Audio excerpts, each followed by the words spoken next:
تدبر کی کلاس سے سورۃ عما یتساءلون سے دیکھتے ہیں. سب اپنا اپنا ان پٹ دیجیے. اس سورت میں سے کون سی ایسی نئی اور خاص بات آپ نے سیکھی؟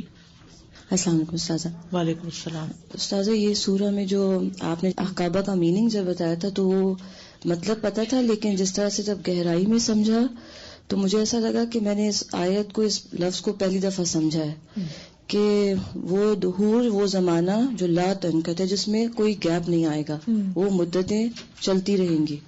تو بہت زیادہ اس کی وجہ سے ایک ڈر کی جو فیلنگ اور حساب کی جواب دہی کا جو احساس تھا وہ ایک مختلف طریقے سے سمجھ میں آیا. اور یہاں جو اس طرح جو عذاب کی شدت یہاں بیان ہو رہی تھی وہ زیادہ اسٹرانگلی محسوس کی کہ آج دنیا میں کوئی بھی مشکل کا وقت آتا ہے وہ پھر گزر جاتا ہے، لیکن وہاں کا عذاب جو ہے وہ چلتا رہے گا. وہ ٹائم پیریڈ نہیں ختم ہوگا بلکہ وہ عذاب جو ہے وہ جاری رہے گا. اور آخر میں بھی آتا ہے نا فذوقوا فلن نزیدکم الا عذابا، بڑھے گا بھی تو عذاب ہی بڑھے گا. کیفیت کیا ہوگی کہ جس میں صرف اضافہ ہی ہوگا، کمی نہیں ہوگی. تو سزا اس بات نے جو تھا پہلی ہی صورت میں جب انہیں لیسن فرسٹ ٹائم پڑھا تو بہت دل کو ہلا دیا تھا. اللہ تعالیٰ ہمیں عمل کی توفیق دے. آمین. نیکسٹ صورت ہے النازعات.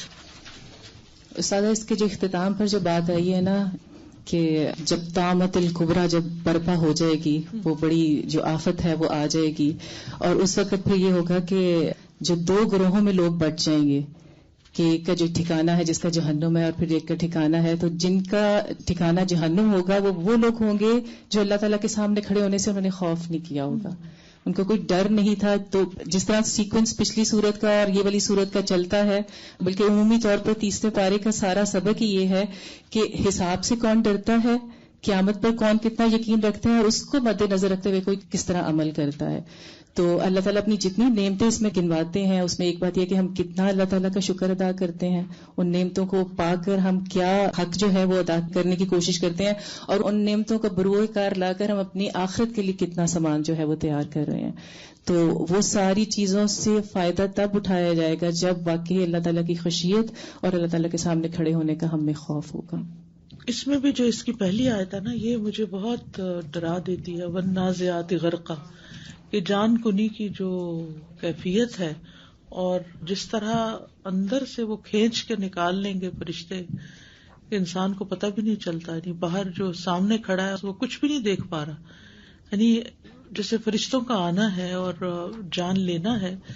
میں ہمیشہ یہ سوچتی ہوں کہ ہم آنکھیں رکھتے ہوئے بھی وہ کون سا حجاب ہوتا ہے کہ جس کی وجہ سے ہم فرشتوں کو دیکھ نہیں پاتے، ہم جنات کو دیکھ نہیں پاتے، ہم فرشتوں کا جو بھی اس وقت ایکشن ہو رہا ہوتا ہے، مار رہے ہیں یا سلام دے رہے ہیں یا خوشخبری سنا رہے ہیں، وہ ہمیں کچھ بھی نظر نہیں آتا.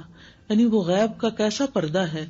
یعنی انسان کی بے بسی، انسان کی لمیٹیشنز اور انسان کی کمزوری نظر آتی ہے کہ ہم جتنے چاہیں عقل مند ہو جائیں، جتنے چاہیں اکوپمنٹس ہمارے پاس ہو جائیں، جتنی چاہے ریسرچ ہم کر لیں، لیکن ہماری لمیٹیشنز اور ہم ایک حد کے اندر ہیں، ہم اس سے آگے نہیں جا سکتے. اس ٹرپ کے دوران میری والدہ کی وفات ہوئی اور وفات کے چند ہی منٹ کے بعد میں کمرے میں داخل ہوئی اور وہ بالکل جیسے سو چکی ہوں. ویسے تو کئی ایک ڈیتھ انسان دیکھتا ہے لیکن دور سے دیکھتا ہے نا، دوسروں کی ہوتی ہیں، لیکن جو اپنے بہت ہی قریبی اور پھر ماں کا رشتہ، تو اتنا عجیب اور حیران کن ایکسپیرینس تھا میرے لیے وہ کہ وہ چیز کہاں گئی کہ جس کے بعد اب نہ یہ دیکھ سکتی ہیں، نہ بول سکتی ہیں، نہ ہل سکتی ہیں.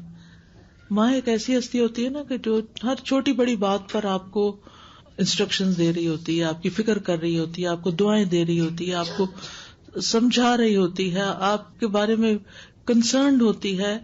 یعنی وہ کسی وقت آپ سے غافل نہیں ہوتی. جب آپ اس کی پریزنس میں ہوتے ہیں تو غافل نہیں ہوتی. تو وہ چیز کدھر ہے کہ جس نے سبھی کچھ لے لیا؟ وہ روح کا عمل اور روح کا نکلنا اور انسان کا اس قدر بے بس ہو جانا. اور یہ مرحلہ ہم سب پہ آنے والا ہے اور ہم اسی کو بھولے رہتے ہیں، ہم اس سے غافل رہتے ہیں. یہ سب کچھ ہوتا کیسے ہے، روح آتی کیسے ہے، روح چلی کیسے جاتی ہے اور کن کن مرحلوں سے پھر وہ گزرتی ہے، کیا کچھ وہ دیکھتی ہے، کن کن سے جا کے ملاقات کرتی ہے. انسان ان سب چیزوں کے بارے میں اس دنیا میں غافل رہتا ہے، لیکن وہ جلدی دن آ جائے گا. کل ما آت فہو قریب، جو چیز بھی آنے والی ہے وہ بہت قریبی ہے. تو اس لیے قرآن مجید ایک ایسی چیز ہے کہ جو ہمیں بار بار یاد دہانی کراتی ہے اور ایسی حقیقتوں سے واقف کراتی ہے کہ جن سے ہم کسی بھی اور طریقے سے واقف نہیں ہو سکتے. حق الیقین ہے نا یہ، کہ جس میں کوئی شک ہی نہیں، کہ جو ہونا ہی ہونا ہے. سادہ جی جہاں بھی آپ نے بات کی کہ ماں سامنے تھی اور وہ کیا چیز جو نکل گئی اور پھر وہ دیکھ نہیں سکتی یا بھول نہیں سکتی، تو مجھے سورہ واقعہ کی وہ آیت یاد آ رہی تھی، وَإِذَا بَلَغَتِ الْحُلْقُومَ وَأَنْتُمْ حِينَئِذٍ تَنظُرُونَ وَنَحْنُ أَقْرَبُ إِلَيْهِ مِنْكُمْ وَلَكِنْ لَا تُبْصِرُونَ، کہ تم نہیں دیکھ پاتے ہو، تمہارے سامنے ہوتے ہوئے تم کھڑے ہوتے ہو اور نکل جاتی ہے وہ چیز اور تم نہیں دیکھ سکتے. اور یہی چیز میری ساس کے ساتھ ہوئی کہ سامنے کنٹینیوس تھے، ایک سیکنڈ کے لیے پیچھے منہ ہوا اور بس ختم ہو گیا. تو ہمیں نہیں پتا ہوتا، سم ٹائم ون نازیاتی غرقہ ہوتا ہے اور سم ٹائم ون ناشطاتی نشتا ہوتا ہے. تو اللہ تعالیٰ ہمیں نازیاتی غرقہ والے میں لے جائے کہ سہولت سے جن کی نکلتی ہیں روحیں اور علیین میں جن کا شمار ہوتا ہے. بالکل.